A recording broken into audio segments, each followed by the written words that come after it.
Nah, sekarang kita ada di dalam khotbah berseri yang berjudul Hikmat Amsal, ya, dari Hikmat Amsal melalui lensa Injil, dan kita masuk ke dalam minggu kedua.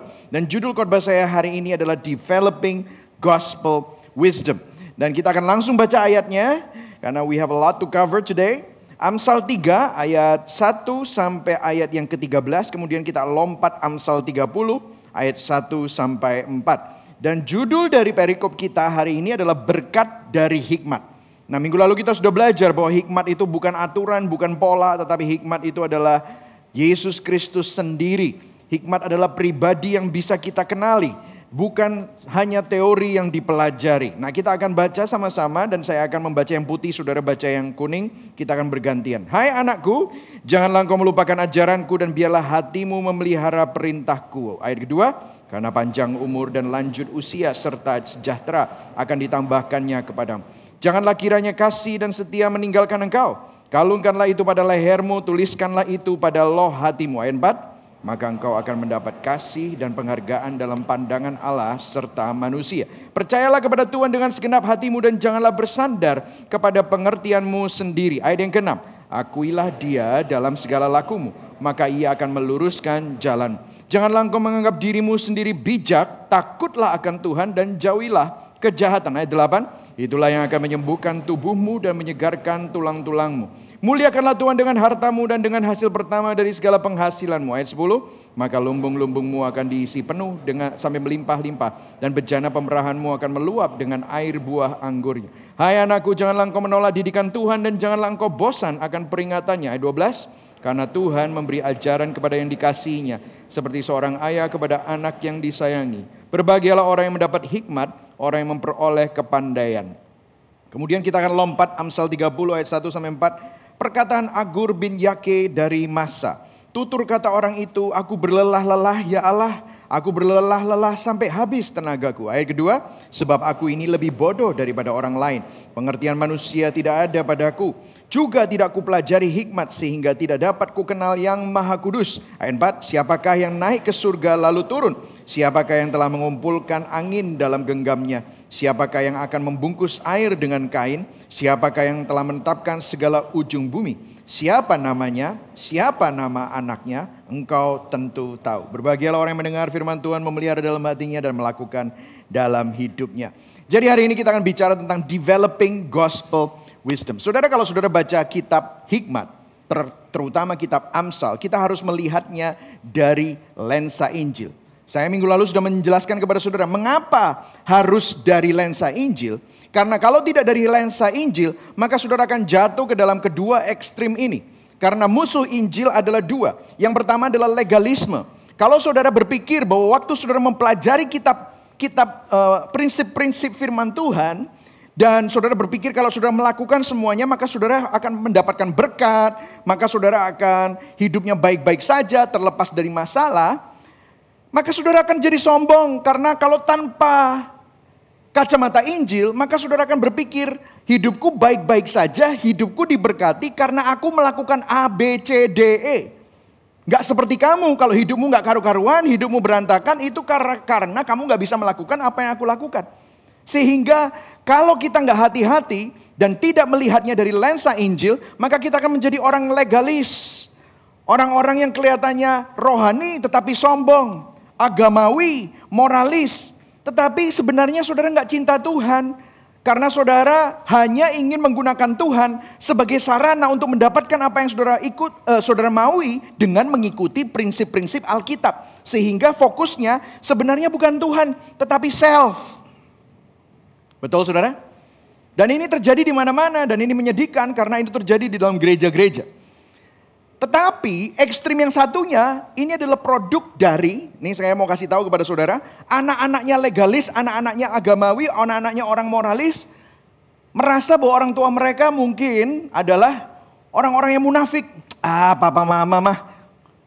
Ya, atau mungkin saudara adalah orang-orang yang pernah menjadi korban terhadap penindasan atau menjadi batu sandungan dari orang-orang seperti ini. Sehingga Anda bilang, gak perlulah, sama aja mereka mah munafik.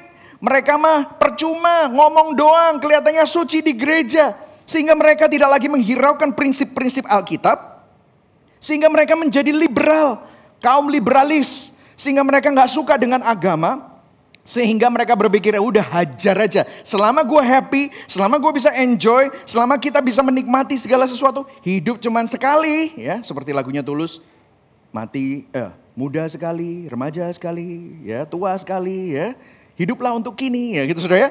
Hedonis. Sehingga sebenarnya sama persis seperti orang-orang agamawi.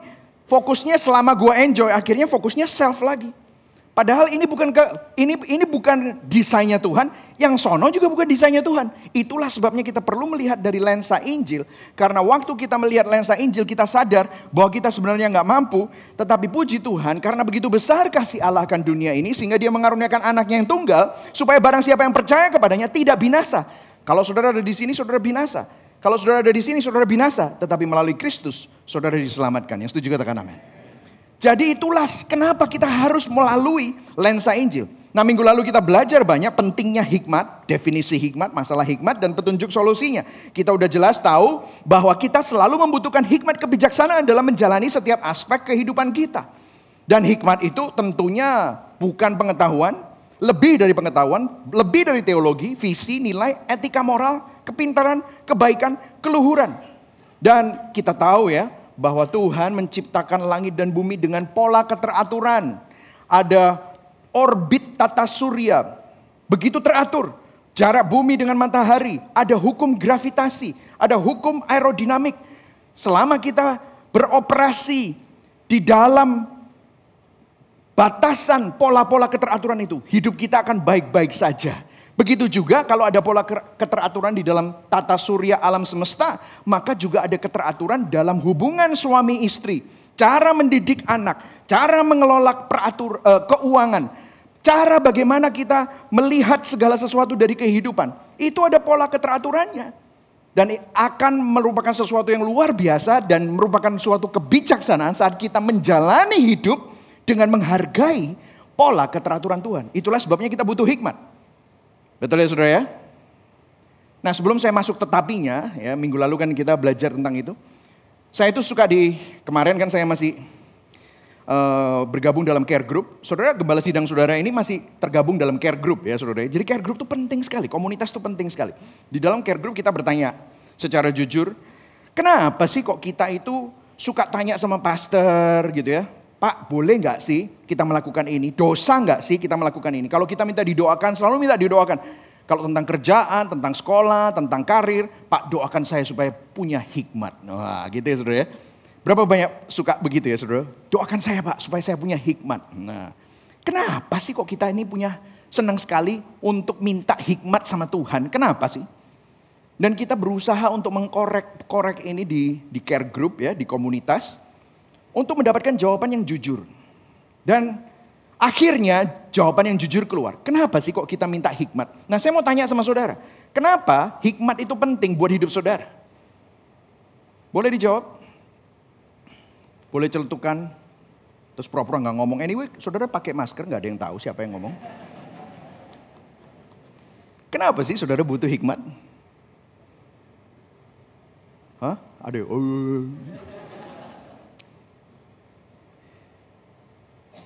Kenapa? Coba dijawab. Boleh dijawab. Supaya sukses. Wah, puji Tuhan ada yang jujur. Supaya hidup diberkati. Betul atau tidak? Supaya bebas dari masalah. Supaya hidup saya baik-baik saja. Selama saya mengikuti peraturan itu, selama saya mengikuti prinsip-prinsip Alkitab kan baca, Amsal itu harus 1 pasal 1 hari supaya saya berhikmat, supaya omsetnya naik. Supaya saya punya hikmat untuk mengelola perusahaan dengan baik. Baik gak? Baik. Tapi saya mau kasih tahu, tetapi minggu lalu kita belajar bahwa wisdom, hikmat itu ada mentoknya. Because there's always exception to the principles or patterns, pola, and how life customarily work. Maksudnya begini. Selalu ada pengecualian. Hikmat itu ada masalahnya karena ada pengecualian di dalam pola keteraturan dalam kehidupan. Saudara berpikir kalau saudara mengikuti itu semua, orangnya rajin, maka saudara kerja keras, maka saudara pasti akan diberkati. Saya pernah ketemu dengan orang yang rajin dan kerja keras tapi hidupnya tetap miskin. Saya ketemu dengan orang-orang yang koruptor, bohong, selingkuh, hidupnya makin kaya. Ada yang begini-begini. Saudara mulai melihat, ya kan? Ada banyak orang yang sekarang hilang bawa triliunan rupiah uang nasabahnya. Hilang, gak bisa di withdraw. Ya kan? Mana? Katanya hikmat akan membuat hidup saya baik-baik saja. Ada begitu banyak orang jujur malah mendapatkan konsekuensi dari kejujurannya, malah dianiaya. Ternyata hikmat ini punya masalahnya. Nah, para liberal senang banget. Tuh kan udah gue bilang kan, gak usah hikmat-hikmatan, hajar aja hedon kita. Tapi ini juga binasa, yang sono juga binasa. Itulah sebabnya minggu lalu kita belajar bahwa hikmat bukanlah teori, aturan, pola yang harus dipelajari, tetapi seseorang pribadi yang penuh kasih, yang bisa kita kenal, yaitu Yesus Kristus, Sang Hikmat. Firman itu menjadi manusia, Sang Hikmat itu menjadi manusia, bertabernakel, tinggal dengan kita, menunjukkan dirinya kepada kita. Jadi intinya begini, kalau saudara mau punya hikmat, saudara perlu kenal Sang Hikmat. Saudara perlu berelasi dengan Sang Hikmat. Makanya saudara pernah dengar ya, kekristenan itu bukan agama, tetapi kekristenan adalah relationship. Ini maksudnya. Saudara, kalau saudara kenal Tuhan, saudara pasti akan ingin mengenal Dia, dan saudara akhirnya berhikmat sebagai buah dari pengenalan akan Tuhan itu. Saudara akhirnya punya hikmat. Karena saudara akan melihat situasi kita berubah-ubah. Tapi bagaimana menerapkan firman Tuhan dalam konteks yang berbeda-beda. Kena pandemi. Habis pandemi ini berakhir, sekarang jadi endemi. Makanya saudara ada di sini kan. Tetapi sekarang minyak goreng naik. Rusia perang. Saya nggak tahu apa yang akan terjadi 5 bulan lagi, 6 bulan lagi, setahun lagi, 2 tahun lagi, 3 tahun lagi. Betul atau enggak saudara? Bagaimana nanti saudara menghadapi ini semua? Tempe aja katanya dicampur sama kardus. Pada nggak makan tempe. Kemarin saya makan gado-gado ada tempenya. Saya nggak peduli saudara. Tapi gimana kita menghadapi semua ini? Kalau saudara nggak kenal sama Sang Hikmat, maka saudara akan selalu dipengaruhi oleh dunia dalam membuat keputusan dalam hidup ini. Itulah sebabnya khotbah berseri ini kita khotbahkan, supaya dalam menghadapi perubahan zaman yang cepat, saudara dapat melihatnya melalui lensa Injil, dan saudara dapat memiliki hikmat. Saya kasih contoh ya. Saya sama istri saya udah menikah 20 tahun, 21 tahun ini jalan. Kalau saya di restoran dengan teman-teman, istri saya belum datang, tiba-tiba teman-teman saya misalnya memesankan makanan untuk dia. Misalnya pesen steak, pesen kepiting, pesen lobster. Itu kan semua mahal-mahal, enak-enak kan saudara. Tapi saya tahu, istri saya gak suka itu. Saya bilang jangan. Saya akan pesankan. Saya pesankan fish sama salad. Kok bisa ya saya punya tahu tentang hal itu? Kenapa? Itu kan artinya punya hikmat. Karena kalau nanti istri saya datang lihat ada lobster ada ini disuruh makan, dia bisa marah. Kamu kok pesenin aku kayak gitu sih? Gitu kan gitu. Ya nanti saya salah lagi gitu. Kok bisa ya saya punya hikmat seperti itu? Kenapa? Karena saya kenal Dia. Nangkep? Kalau saudara kenal sama Sang Hikmat dan saudara tahu isi hatinya, maka di dalam menghadapi cara anakmu, cara bisnis, cara masalahmu dengan keuangan, masalahmu dengan hubungan, maka saudara tahu apa yang akan saudara lakukan. Kenapa? Karena saudara kenal dengan Sang Hikmat. Saudara punya relasi dengan Sang Hikmat. Cara memilih jodoh, saudara kenal dengan Sang Hikmat, maka saudara tahu, no. Meskipun kelihatannya on paper dia baik, tetapi ada sesuatu, karena aku tahu. Cara memilih bisnis partner, saudara kenal dengan Sang Hikmat, maka saudara mempunyai hikmat untuk memilih bisnis partner yang tepat. Yang setuju katakan amin. Jadi beda saudara kalau saudara melihatnya dari kacamata Injil, karena saudara berelasi dengan Sang Hikmat itu. Amin. Nah, bagaimana caranya kita hari ini untuk mengembangkan dan memiliki hikmat tersebut? Berdasarkan dari ayat yang kita baca tadi, saya akan berikan kepada saudara 3 poin. Yang pertama the path, yang kedua the process, And yang ketiga, the gospel. Jadi jalannya gimana, prosesnya gimana, dan Injilnya itu seperti apa. Oke saudara, nah kita akan mulai dengan the path. Katakan sama-sama the path, the path. Ya, path itu ternyata ada di dalam Amsal 3 ayat 6. Kita baca sama-sama, 1, 2, 3. Akuilah dia dalam segala lakumu, maka ia akan meluruskan jalanmu. Nah, Alkitab terus menerus berbicara tentang kehidupan sebagai sebuah path. Ini path, bukan jalan seperti di depan gereja atau di Mejen Sungkono, jalan beton atau jalan aspal. No. Ini path bicara tentang jalan setapak. Bahkan di dalam Alkitab, dalam bahasa Ibraninya ada hampir 800 kali dalam Alkitab bahwa menghidupi kehidupan digambarkan dengan berjalan menyusuri jalan setapak. Mengapa metafora itu digunakan?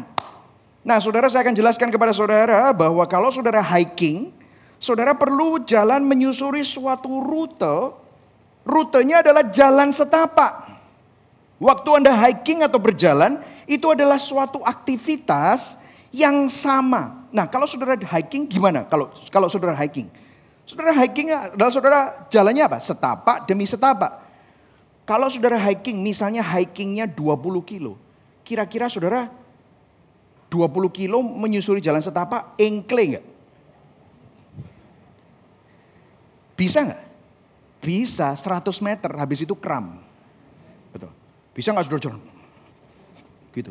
Atau mungkin saudara salto, jumpalitan, supaya bosen bro. Dibuat exciting sedikit. Yuk kita gandengan yuk. Gitu saudara. Gitu ya. Saudara melakukan itu selama 20 kilo bisa? Saya mau tanya sama saudara, bisa? Nggak bisa. Profesional pun nggak gitu saudara. Kenapa?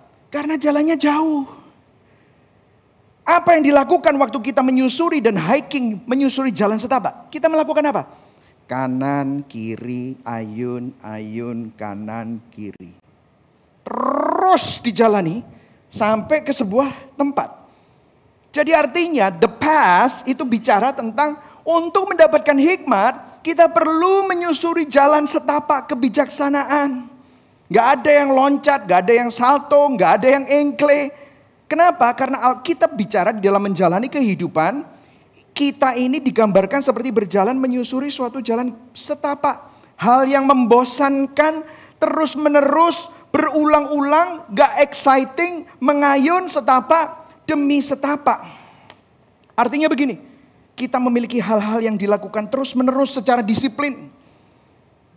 Hal-hal yang besar pencapaian dalam hidup ya, misalnya kalau kita disuruh menceritakan riwayat hidup kita.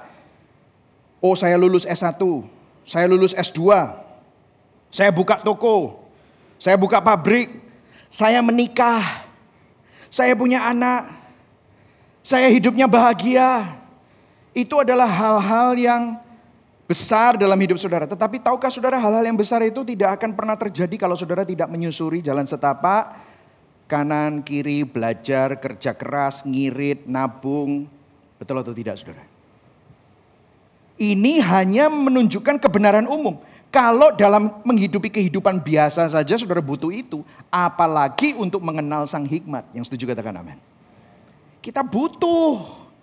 Banyak orang salah kaprah, dengarkan saya. Kalau datang ke pendeta mereka cari nasihat, mereka cari teknik, mereka cari jalan pintas, mereka cari jalan rahasia. Caranya motong jalan supaya nggak susah-susah. Makanya kalau misalnya saudara pergi ke seorang hamba Tuhan yang punya karunia nubuatan, wah seneng banget kan. Mereka bilang, Pak, waktu Anda doakan saya, Anda dapat apa dari Tuhan? Coba sampaikan kepada saya. Wah. Biasanya kalau ada orang punya karunia kayak begitu yang ngantri panjang begitu loh. Saudara, saya mau kasih tahu kepada saudara. Saudara malas melakukan kanan kiri belajar firman Tuhan untuk cari hikmat Tuhan. Hikmat Tuhan itu gimana sih cara nyarinya? Firman Tuhan. Datang ke kebaktian minggu. Join komunitas. Melakukan renungan harian. Baca firman, berdoa. Tapi kita malas melakukan itu. Enak apa? Ngomong sama nubuat-nubuatan itu loh. Enak. Dapat apa Pak dari Tuhan buat saya?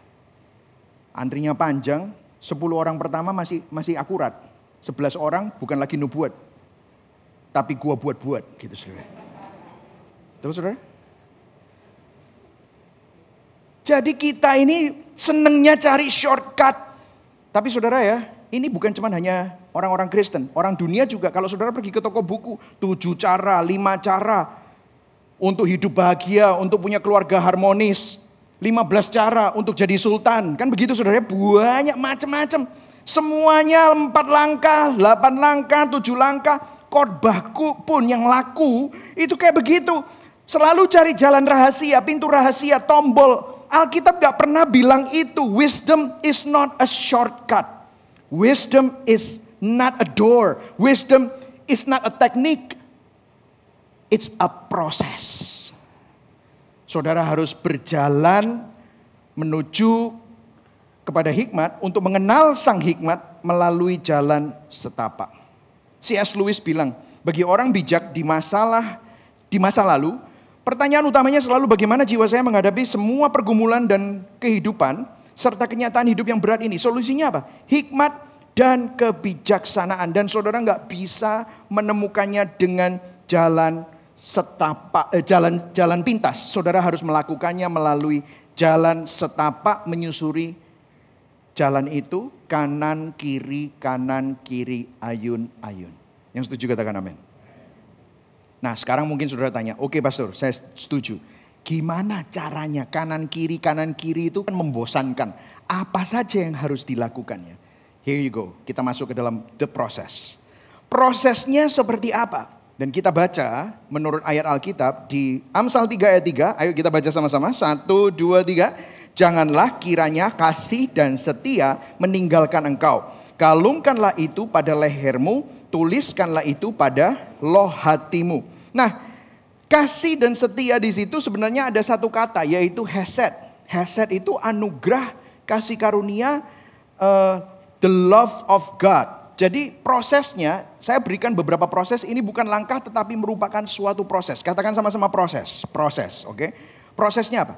Yang pertama adalah knowing God, mengenal Tuhan. Gak cukup cuman kenal tentang Tuhan, tetapi kenal Tuhan. Nah bahasa asli dari hesed itu artinya industrial strength, absolutely committed, unfailing love of God.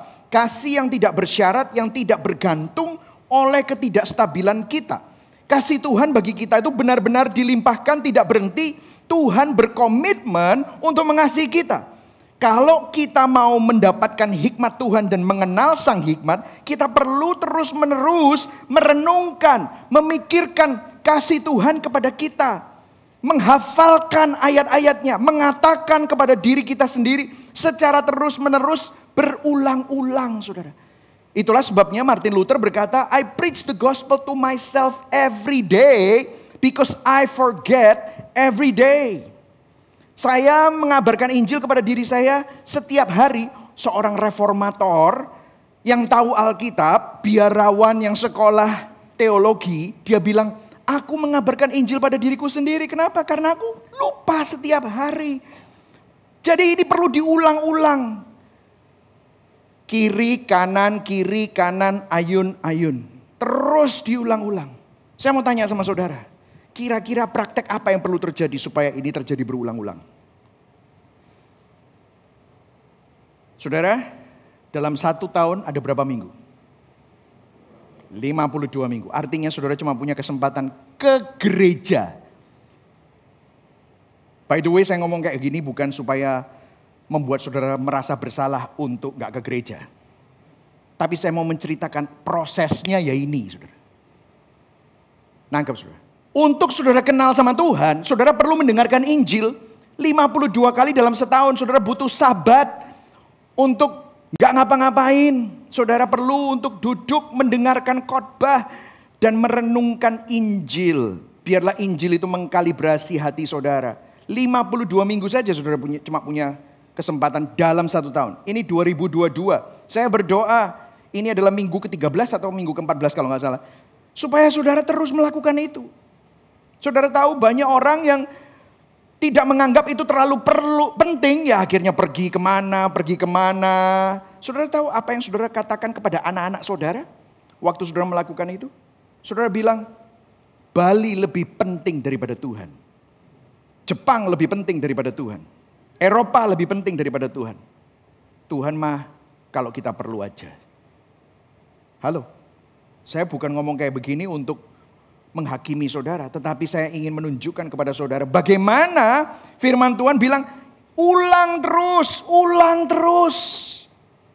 Untuk supaya saudara ingat.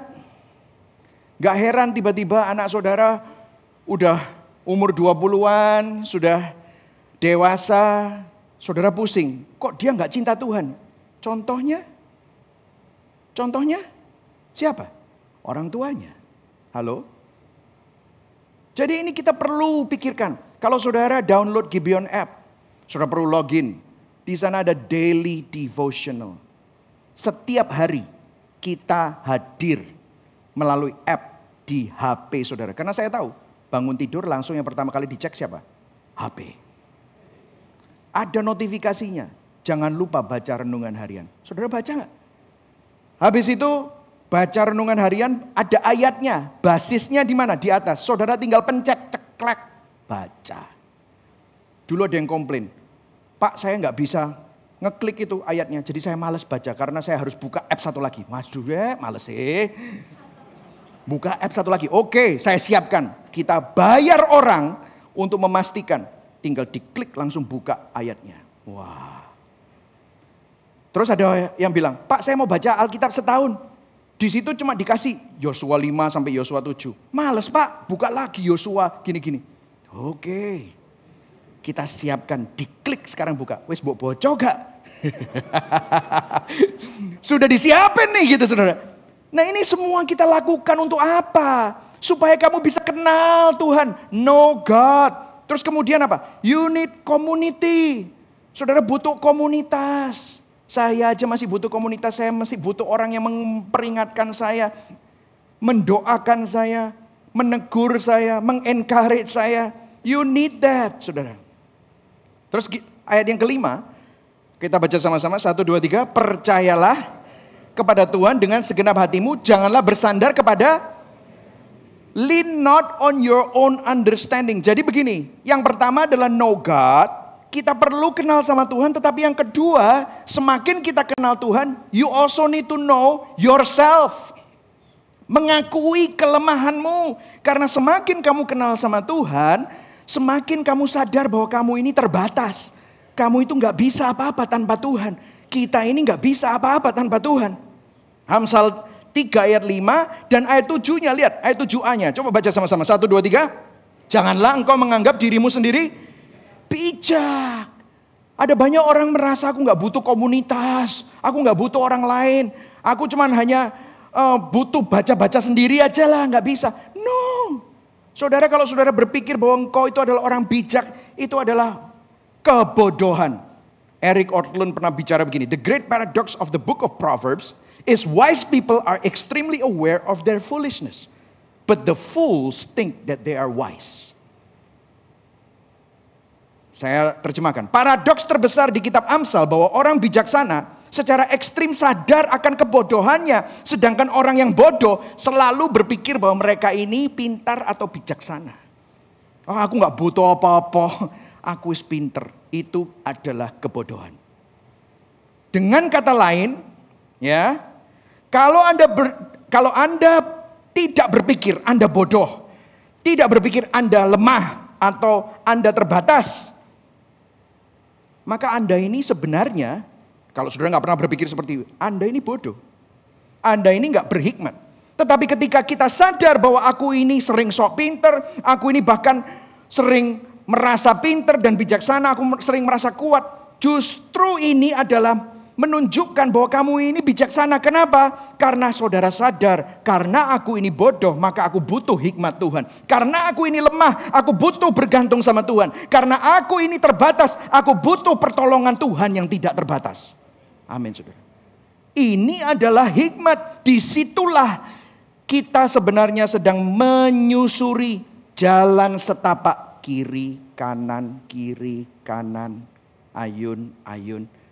Baca firman, datang hari Minggu, gabung komunitas, buka daily devotional, diklik itu ayatnya, dibaca, direnungkan, dihafalkan, dikatakan kepada diri kita sendiri. Mengapa begitu? Karena untuk menjadi bijak, kita perlu tahu keadaan kita yang sebenarnya, keterbatasan kita, kelemahan kita, kecenderungan dosa kita, apa yang menggoda kita, apa yang membuat kita merasa nggak aman, berhala-berhala kita, dan cara kita mengenal diri kita secara sehat hanya kalau kita kenal Tuhan dulu. Makanya no God sama no self itu nggak bisa dipisahkan. Yang setuju katakan amin. Perlu dua-duanya. Kita perlu kenal Tuhan. Kenapa? Kalau saudara no self without knowing God, saudara akan depresi.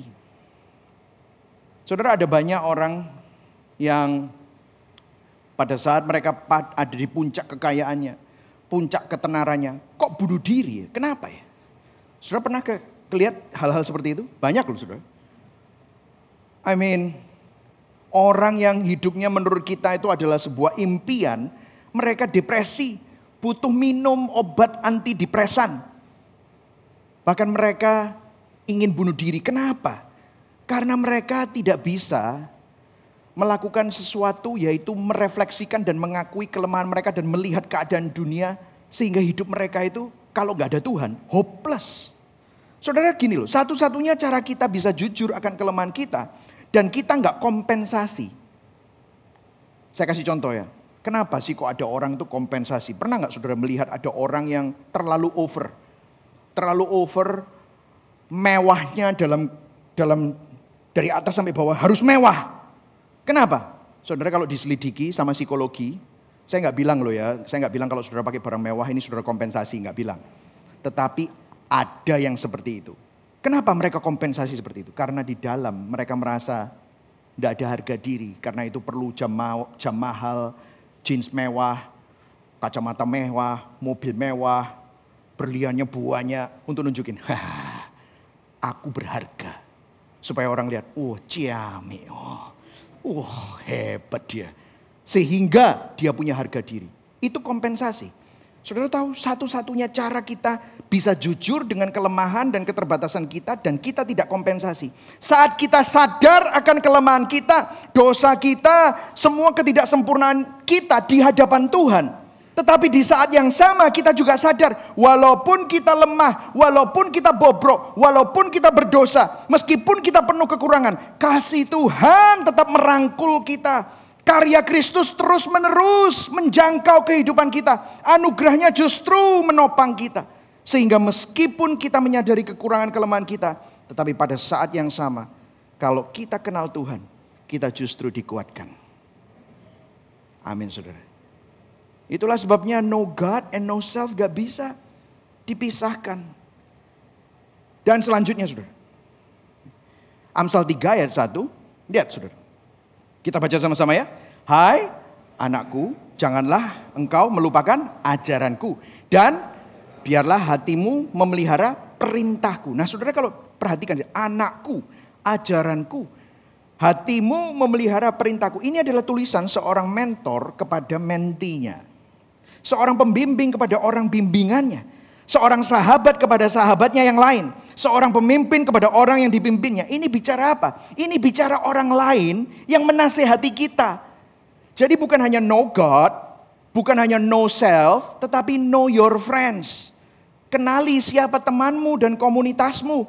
Karena mereka yang akan memberikan kamu masukan, nasihat, teguran, mendoakan kamu. Kalau kita sama-sama hidup di dalam sebuah komunitas yang ingin mengenal sang hikmat, yaitu pribadi, bukan aturan atau pola atau hanya hukum, tetapi pribadi, maka kita akan selalu didorong untuk mengenal dia, selalu kembali kepada dia, kembali kepada Kristus, bukan kembali kepada self, tetapi selalu kembali kepada Kristus. Nah, saya kadang-kadang sedih melihat ada begitu banyak anak Tuhan mempunyai sahabat-sahabat yang gak tahu firman, sehingga apa? Nasihatnya nasihat dunia. Dan saudara mengikuti nasihat-nasihat tersebut, gak heran hidupmu kacau balau saudara. Saudara butuh penasehat, saudara butuh mentor, saudara butuh komunitas, teman-teman yang membangun, menasehati, dan menegur. Kalau saudara lihat ayat 7 tadi, janganlah engkau menganggap dirimu bijak. Dengarkan saya, orang bodoh itu individualis. Orang bodoh selalu berpikir bahwa dia tidak butuh siapa-siapa. Tetapi komunitas adalah tempat di mana Anda mengembangkan hikmat, kebijaksanaan. Karena Anda tidak menemukan kebijaksanaan tanpa saling menasehati, tanpa saling mengingatkan, tanpa saling menegur, tanpa saling menghibur. Anda hanya dapat mendapatkan kebijaksanaan dalam sebuah komunitas. Amin, saudara. Tim Keller bilang gini, you only get information through a class, but you develop wisdom in a community. Saudara-saudara bisa ikut webinar, zoominar, seminar, mbak minar, saudara ya. Itu cuma hanya dapat informasi. Saudara bisa senang itu semua, tetapi saudara nggak dapat wisdom. Saudara dapat wisdom pada waktu kita sharing. Nggak tahu saya berapa kali mendapatkan encouragement pada waktu saya mendengarkan saudara-saudara saya sedang bergumul dan menemukan jawaban di dalam Tuhan. Saya jadi sadar ternyata saya nggak sendirian bergumul. Saya melihat bahwa ada orang lain yang ditolong Tuhan dan Tuhan yang sama juga mendampingi saya. You need community. Jangan jadi orang bodoh karena orang bodoh itu individualis. Yang setuju katakan amin. Jadi know God, know self, and know your friends. Komunitasmu itu siapa? Kalau komunitasmu selalu meso-meso, selalu ngomong jorok, selalu ngomong cuan, dan gak pernah ngomong Tuhan, gak heran kalau hidupmu itu hedonis. Dan selalu kembali kepada self. Saudara hidup di dalam dikotomi meskipun saudara 52 minggu pergi ke gereja. Tetapi saudara, berteman tuh boleh ya. Saya gak bilang, saya berteman dengan semua orang. Tetapi siapa yang menjadi penasehatmu? Siapa yang menjadi teman dekatmu? Yang bisa melihat seluruh kekuranganmu dan kelemahanmu. Yang bisa menegur dan menasehati dan mendoakan. Dan memberikan suatu pandangan yang injili. Melalui lensa Injil. Itu penting sekali. Karena kalau enggak saudara akan tersesat. Itu adalah jalan setapak. Kanan, kiri, kanan, kiri, ayun, ayun. Setiap minggu saudara lakukan. Setiap minggu saudara butuh orang lain. Setiap minggu saudara dengarkan. Setiap minggu saudara baca. Semakin saudara kenal Tuhan, semakin saudara berhikmat. Semakin saudara sadar bahwa aku lemah, semakin saudara butuh Tuhan. Semakin saudara butuh Tuhan, semakin saudara sadar aku butuh orang-orang yang sama-sama cinta Tuhan yang bisa mengingatkan aku. Dan semakin saudara tahu itu semua, saudara akan kepingin melakukan yang ini. Amsal 3 ayat 1, lihat. Hai anakku, janganlah engkau melupakan ajaranku dan biarlah hatimu memelihara perintahku. Perintahku di sini adalah Torah. Jadi bukan hanya know God, know self. Bukan hanya know your friends, tetapi know God's way or pattern. Mengetahui jalan atau pola firman Tuhan. It's very important saudara. Ini luar biasa sekali. Nah, kalau saudara perhatikan di ayat yang ke-9 dan 10, ini masalah harta kekayaan. Saya nggak lagi ngomong tentang perpuluhan atau buah sulung ya saudara ya. Tetapi di sini bicara tentang cara-cara firman Tuhan. Kalau saudara lihat di dalam firman Tuhan, di ayat yang lain dikatakan ada orang yang pelit sekali. Tapi selalu kekurangan. Tapi ada orang yang suka bagi-bagi, murah hati. Dan seakan-akan orang itu semakin kaya. Saudara tahu nggak? Cara Tuhan itu terbalik dengan dunia. Kalau kamu mau menjadi yang terbesar, kamu harus menjadi yang terkecil. Kalau kamu mau jadi pemimpin, kamu harus melayani. Kamu kalau mau jadi yang terdahulu, harus jadi yang terkemudian. Kalau mau jadi yang terkemudian, kamu harus jadi yang terdahulu. Yesus mati supaya kita mendapatkan hidup. Yesus ditolak supaya kita diterima. Ini semua terbalik. Dan kalau saudara nggak tahu isi firman Tuhan, bagaimana saudara tahu dan dapat hikmat untuk menghadapi keadaan dunia dan keadaan zaman yang berubah-ubah terus. Kena pandemi, saudara tiarap. Kena pandemi, saudara ketakutan. Bagaimana kita mengkalibrasi hati kita dalam menghadapi perubahan zaman yang berubah-ubah kalau saudara nggak tahu firman. Yesus bilang bahwa aku akan mengirimkan Roh Kudus. Nah, Roh Kudus itu akan mengingatkan semua yang aku ajarkan, semua yang ditulis oleh firman Tuhan. Lah Roh Kudus bisa mengingatkan apa kalau saudara nggak pernah baca firman Tuhan? Halo? Ingat nggak? Yesus nggak pernah baca. Loh, kan Pastor Mike khotbah hari Minggu. Ya datang 52 minggu tapi tengah-tengah khotbah mari ngene mangan opo rek. Soto ta bakmi yo. Mari ngene nonton yo. Khotbah apa? Apik wis pokoke.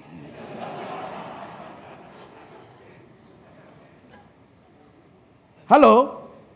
Kalau saudara nggak tahu firman Tuhan, bagaimana kita bisa punya hikmat? Cara-cara firman Tuhan itu bukan cuma tentang harta aja, tapi apa yang firman Tuhan katakan mengenai hubungan, apa yang firman Tuhan katakan mengenai emosi, bagaimana kita bisa berdamai dengan musuh kita, bagaimana kita cari jodoh. Oh my God, saya sedih kadang-kadang ada orang yang sudah bertahun-tahun dengar Injil, tapi cari jodohnya, hah? What? 85% dari kebahagiaan kita itu ditentukan sama siapa kita nikah seumur hidup. Gara-gara tekanan orang tua, tekanan teman, gak mikir cari jodoh. Mengenai pekerjaan, mengenai persahabatan, mengenai pengkhianatan, mengenai hubungan suami istri, mengenai mendidik anak. Perlu tahu apa yang firman Tuhan katakan. God's pattern, God's way. Pola dan jalan Tuhan. Dan itu harus dibaca, itu harus direnungkan, dan itu merupakan menyusuri jalan setapak. Kanan, kiri, kanan, kiri. Exciting gak? Belum tentu. Boring gak? Bisa. Tetapi waktu kita akhirnya dapat sesuatu. Wow, kita jadi semakin cinta Tuhan, semakin mengenal Tuhan. Semakin bisa membuat keputusan secara bijaksana dalam hidup saudara. Kenapa? Karena saudara punya hubungan dengan Sang Hikmat. Yang setuju katakan amin. Dan bukan cuma hanya know God, bukan hanya know self, bukan hanya know your friends, bukan cuma hanya tahu firman, polanya Tuhan, tetapi dapatkan hikmah dari penderitaanmu dan pergumulanmu saudara. Nah ini saudara ada sesuatu yang menarik di sini saya akan tunjukkan kepada saudara. Kalau ayat 3 sampai ayat keempat berkata bahwa kalau kita bicara mengenai hikmat, kalau kita hidup oleh hikmat Tuhan, maka sebenarnya menurut ayat 3 dan keempat itu ada janji bahwa hidup kita akan baik-baik saja. Dan bahkan dikatakan kita akan mendapatkan kasih dan penghargaan Tuhan dalam pandangan Allah serta manusia. Tapi tiba-tiba di ayat 11 dan 12 dikatakan begini. Hai anakku, janganlah engkau menolak didikan Tuhan. Dan janganlah engkau bosan akan peringatannya. Karena Tuhan memberi ajaran kepada yang dikasihinya seperti seorang ayah kepada anak yang disayangi. Nah saya mau tanya sama saudara, didikan, peringatan, ajaran, itu nyaman enggak? Nyaman enggak? Enggak. Saudara, saya mau kasih tahu dalam hidup kita akan selalu ada pergumulan dalam hidup kita. Dan seringkali hal tersebut tidak bisa dielakkan. Tuhan yang berdaulat mengizinkan itu terjadi dalam kehidupan kita. Tapi puji Tuhan untuk orang-orang yang punya hubungan dengan Sang Hikmat yaitu Yesus Kristus. Maka Allah turut bekerja dalam segala sesuatu untuk mendatangkan kebaikan. Ada kebaikan di sana. Jadi begini saudara. Saudara perlu mengambil hikmah di balik semua suffering. Semua penderitaan yang saudara alami. Wisdom does not avoid suffering. It transforms suffering into more wisdom. Hikmat tidak menghindari penderitaan, malah justru kita dapat mengambil hikmah dari setiap penderitaan atau pergumulan yang kita hadapi. Nah saudara, seringkali waktu kita menghadapi pergumulan, kita ini doanya begini. Tuhan angkat, kasih jalan keluar supaya aku dapat dilepaskan dari pergumulan-pergumulan dan penderitaan ini. Betul atau tidak saudara? Akhirnya kalau kita mendapatkan pertolongan Tuhan, kita cuma bersyukur sama Tuhan. Tuhan kau baik, wah nangis, wah Tuhan itu baik, kesaksian di mana-mana Tuhan itu baik. Tetapi kita ambil hikmahnya enggak? Dengarkan saya, saudara, pada waktu saudara bersyukur, kita bukan hanya bersyukur akan pertolongan Tuhan, tetapi dapat mengambil hikmah dari pergumulan kita. Yang setuju katakan amin. Saya ulang ya sekali lagi. Kita bukan hanya bersyukur akan pertolongan Tuhan, tetapi dapat mengambil hikmah dari pergumulannya. Jadi bukan hanya bersyukur karena Tuhan tolong, tetapi pelajaran apa yang kamu dapat dari pergumulan yang sedang kamu hadapi. Kadang-kadang Tuhan ingin supaya kita lebih cinta Dia dan tidak bergantung sama mamon. Kadang-kadang Tuhan ingin kita sadar bahwa penerimaan Tuhan jauh lebih berharga daripada penerimaan mertuamu. Dari penerimaan orang lain. Kadang-kadang kita perlu belajar untuk sadar bahwa kita tidak bisa memegang kendali. Sehebat-hebatnya kita ini mengontrol segala sesuatu. Tetapi Tuhanlah yang berdaulat dalam hidup kita. Kita dapat gak ini semua? Kalau gak dapat, percuma saudara. Saudara cuman hanya akhirnya jadi miracle addicts. Saudara hanya ditolong Tuhan saja dan bersyukur hanya atas pertolongannya. Jangan hanya bersyukur atas pertolongannya. Bersyukur, dapatkan hikmah dari pergumulannya. Nah, kalau saudara lihat ini ya. Kalau saudara know your suffering, apa yang terjadi? Waktu saudara sadar ternyata ada hikmah Tuhan yang saudara alami di sini. Oh, aku mengalami suffering dan aku melihat hikmahnya. Apa yang terjadi? Ini akan mendorong saudara untuk mengenal Allah lebih lagi. Aduh Tuhan, luar biasa Engkau ya. Tuhan itu baik karena sudah dapat hikmahnya. Engkaulah yang paling berharga. Dan saudara semakin sadar akan dirimu. Aduh aku ini begitu lemah. Aku ini begitu gak bisa. Aku begitu gak mampu. Sehingga saudara semakin pengen cerita sama teman-teman saudara. Itu akan mendorong saudara untuk berkomunitas lebih lagi. Tahu gak guys? Tahu gak? Aku ini ngalamin ini. Tetapi aku tuh bersyukur bukan cuma hanya ditolong sama Tuhan. Tetapi aku belajar sesuatu. Tak kasih tahu ya aku belajar apa. Dan itu membawa saudara jadi berkat buat teman-teman saudara. Sehingga komunitas itu semakin kental dalam hidup saudara. Dan semakin saudara kenal dengan komunitas saudara, semakin saudara tanya gini, apalagi yang Tuhan mau ajarkan kepada kita? Aku perlu tahu firman lagi. Mendorong saudara untuk mengetahui cara praktek firman Tuhan. Dan saudara mengalami pergumulan lagi. Pergumulan itu saudara bilang, Tuhan apa yang mau kau ajarkan kepadaku hari ini? Minggu ini, bulan ini, melalui pergumulan ini. Sehingga itu mendorong Anda kenal Tuhan lagi. Kenal dirimu sendiri. Mendorong saudara kepada komunitas lagi. Mendorong saudara semakin cinta firman. Inilah yang dinamakan prosesnya. Kanan, kiri, ayun, ayun. Saudara ngerti? Saudara nangkep? The path. Do you do it?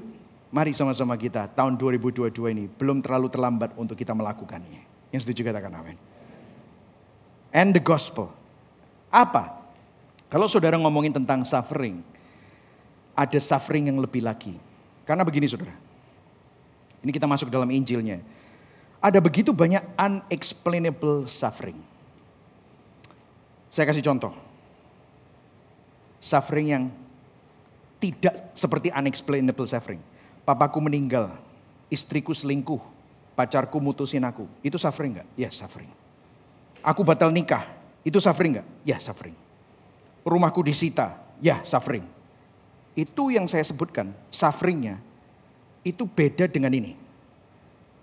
Keluargaku mati dibantai teroris. Suffering. Hikmah apa yang bisa aku dapat dari itu? Mungkin ada beberapa dari saudara punya keluarga yang mengalami sesuatu yang tidak ada hikmahnya seakan-akan. Adikku yang masih balita hilang sampai sekarang dan ditemukan mati setelah umur 12 tahun dan menjadi korban sex trafficking. Diculik orang. Itu suffering yang gak ada penjelasannya. Ibu dan anak mati meledakkan diri dengan bom bunuh diri untuk agamanya. Itu adalah suffering. Jutaan orang mati dibantai oleh seorang penguasa karena alasan suku. Genocide. Itu suffering. Dan ini terjadi loh saudara di dunia. You read it.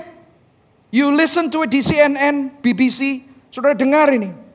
Ratusan ribu orang mati dan binasa karena bencana tsunami. Ribuan orang mati ditelan bumi karena gempa bumi.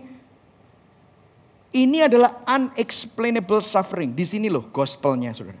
Kalau memang melalui penderitaan kita dapat memperoleh hikmat, penderitaan model seperti ini, apa hikmahnya? Di mana kebijaksanaannya? Mungkin saudara dan saya pernah bertanya seperti itu dan mungkin hari ini yang online maupun yang di sini saudara bertanya tentang pertanyaan ini. Mungkin saudara bilang, Pak Pendeta nggak tahu karena saya mengalami apa yang lebih daripada dialami semua orang. Nggak ada yang mengerti apa yang saya alami.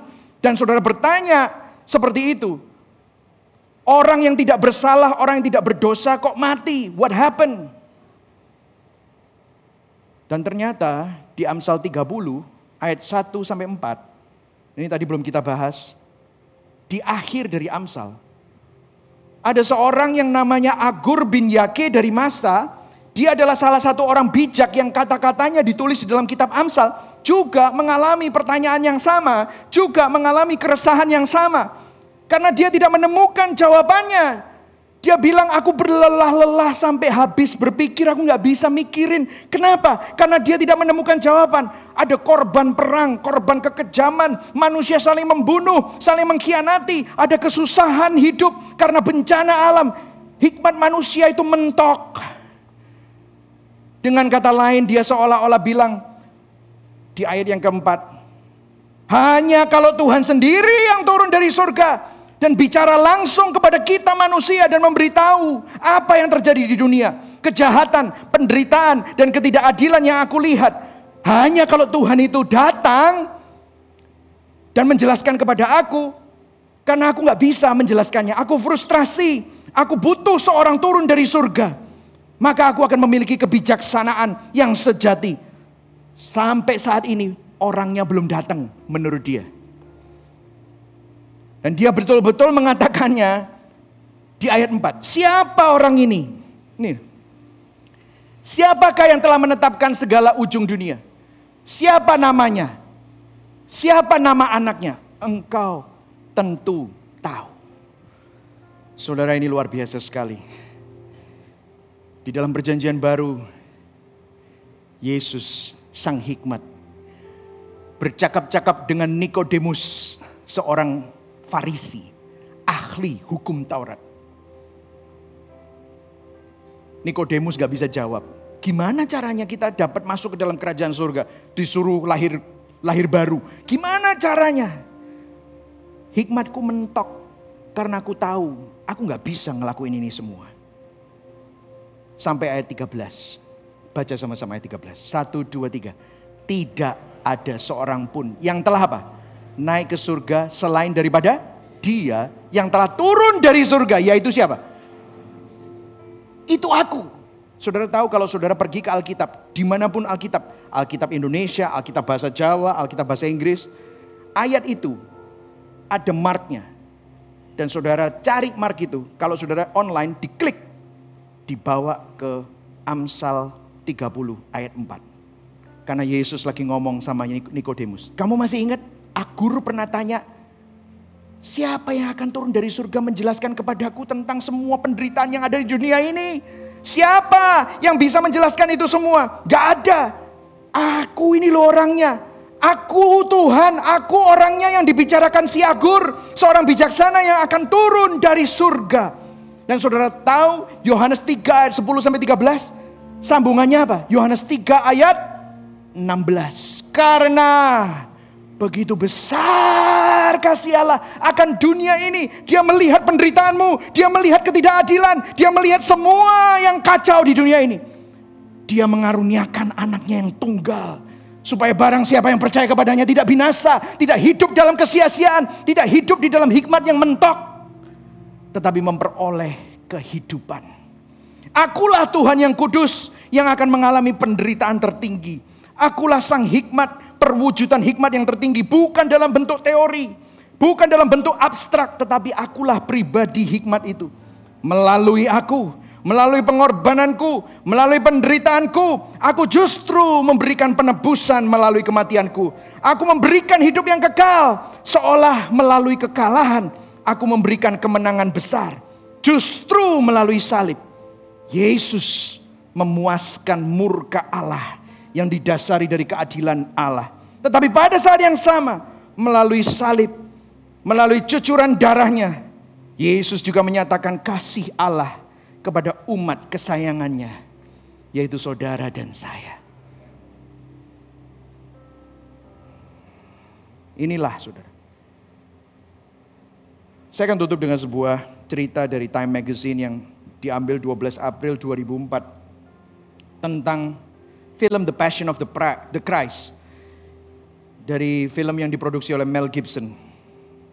Judul dari artikelnya, Why Did Jesus Have to Die? Di dalam artikel itu sebagian menceritakan tentang seorang penulis wanita berkulit hitam yang mengalami trauma masa kecil yang begitu mengerikan karena dia waktu masih balita menyaksikan ibunya sendiri dibunuh di depan matanya oleh pacar ibunya. Dia menyaksikan darah di mana-mana, di kasur darah tercucur, di lantai, dan juga di tembok ada bekas tangan ibunya yang berdarah yang terlelet di tembok. Dan dia mengalami trauma sangat besar dan dia susah sekali untuk percaya akan kebaikan Tuhan. Dia berkata seperti Agur tadi di Amsal 30. Bagaimana aku bisa damai dan melihat ada hikmah di balik kejadian ini. Aku masih balita dan Tuhan mengizinkan aku melihat mamaku dipukuli sampai berdarah-darah, bercucuran di mana-mana. Dia nggak bisa terima itu. Satu hari di saat dia mengambil S2, Master Degree di salah satu kelasnya. Mereka sedang mendiskusikan tentang doktrin kekristenan, terutama mengenai doktrin salib. Baru dia sadar. Karena di doktrin salib itu ada Injil. Dan Injil adalah kekuatan Allah yang menyadarkan dia. Artikelnya berkata begini, saudara. I suddenly realized Jesus didn't just suffer for us, but He also suffered with us. I suddenly realized Jesus knew what it's like to be beaten to death by somebody who should have loved Him. Jesus knew what it was like, and Jesus did it for me. Saya tiba-tiba sadar bahwa Yesus bukan hanya menderita untuk kita, tetapi Yesus juga menderita bersama dengan kita. Saya sadar akhirnya Yesus melalui semua itu. Dia menderita, dia tahu rasanya dipukuli sampai mati oleh orang-orang yang semestinya mengasihi dia. Dia dikhianati. Yesus tahu rasanya bagaimana dikhianati. Dan dia melakukannya untuk aku. Penderitaan terbesar apa yang tidak bisa dijelaskan? Adalah Tuhan yang kudus, rela jadi manusia, lahir di palungan yang hina. Tuhan yang kudus yang tidak mengenal dosa, menjadi dosa bagi saudara dan saya yang berdosa. Tuhan yang melakukan mujizat, membiarkan dirinya disiksa. Tuhan pencipta kehidupan. Dia pemberi kehidupan. Merelakan dirinya untuk dibunuh, mati di atas kayu salib. Why? Kenapa itu harus terjadi? Supaya saudara dan saya gak bisa ngomong, Tuhan kok gak tahu apa yang aku rasakan. Tuhan, aku protes karena gak ada hikmah dari semua ini. Yesus bisa bilang sama saudara, I know what it feels. Aku tahu rasanya dikhianati. Aku tahu rasanya tidak salah, tapi dinyatakan salah. Aku tahu rasanya ditinggalkan sendirian. Aku tahu rasanya Eloi, Eloi, lama sabachthani. Aku yang mestinya mendapatkan kemuliaan dihina. Aku tahu rasanya. And I am with you. Saudara, hikmat Allah tertinggi tercurah di dalam pribadi Yesus Kristus dan karya salibnya. Mari sama-sama kita baca yang bawah. Pelan-pelan. 1, 2, 3. Melalui penolakannya kita memperoleh penerimaan. Melalui cucuran darahnya kita menerima pengampunan. Melalui penderitaannya kita menerima penebusan. Melalui kematiannya kita menerima kehidupan. Melalui keterpisahannya dari Bapa kita menerima pendampingan. Berikan tepuk tangan buat Tuhan Yesus. Amin, saudara. Mari sama-sama saya undang untuk kita kenal Sang Hikmat. Dan yang luar biasa itu Sang Hikmat mendampingi saudara. Sang Hikmat itu tidak pernah membiarkan engkau sendirian. Dia merangkul saudara. Dia memegang tanganmu. Mau gak saudara kenal dia? Prosesnya gimana?